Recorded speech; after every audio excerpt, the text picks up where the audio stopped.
personally, growing up as a kid, hanging out in my room, Bowie with black painted walls and a big Yes logo on the wall. Beer cans all over the place, cigarette butts, some other stuff going on. I think I was like 12 or 13.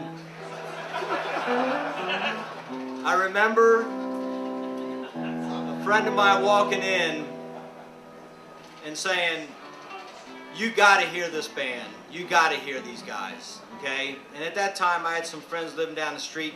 Paul knew them too, okay? Because I grew in the same neighborhood as Paul. And these guys came from a real musical family. Their dad was a concert violinist for the Washington Symphony, etc. So they were always listening to music that was kind of stuff that you weren't used to listening to. And so I was listening to jazz a little bit, but not much, just a tiny bit. So anyway, he comes in, he says, "You got to hear this band." So I walk over to the record player, I take Bloody Sabbath, Bloody Sabbath off the turntable.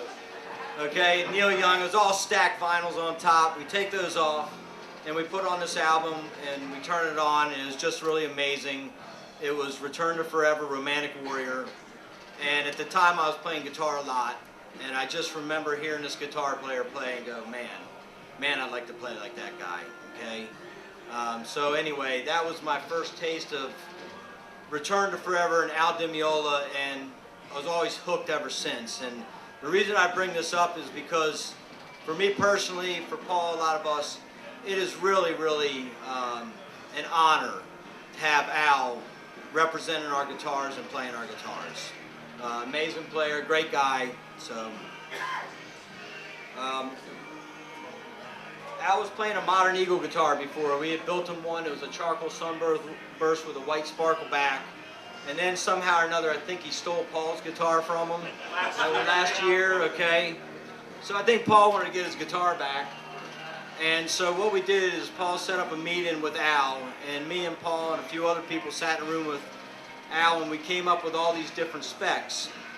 The one spec in particular that he talked about is the Prism Finish, okay?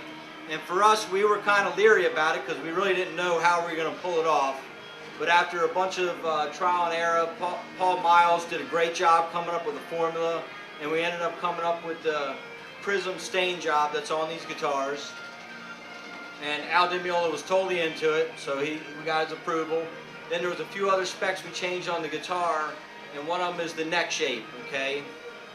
The neck shape is a little bit thinner front to back, very much like a Grissom model, but a wide fat spec. So really when I look at this guitar, what I think of is like it's a combination between a Modern Eagle and a David Grissom model, okay? It's got the higher fret wire, it's much like a Modern Eagle, but the neck carve's different, and there's a few other specs that Al would prefer. So, but the features on this guitar are curly maple 9 top, okay?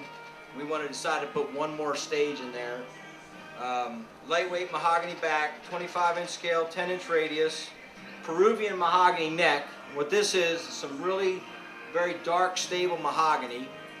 I remember going down and picking up mahogany in my first couple of years here. We used to go up to Philadelphia, and we'd go through every board that was in the place we were getting wood from. We'd take a planer with us, and we'd plane the edge of it, and we'd look for little white specks, and we'd look for really dark wood, and we'd dig our fingernail into it, see if it was really hard. And that's the boards we would get.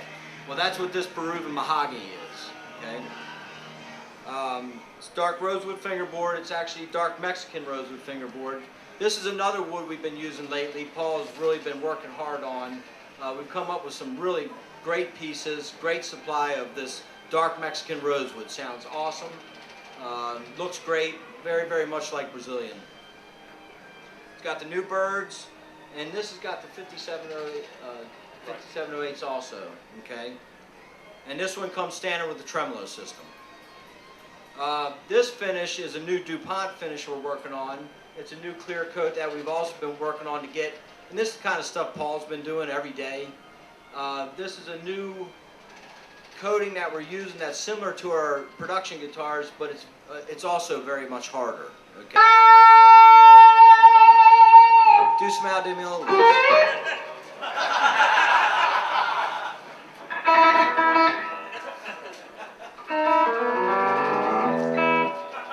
Sorry, Jay, keep playing. Yeah, thanks, Joe.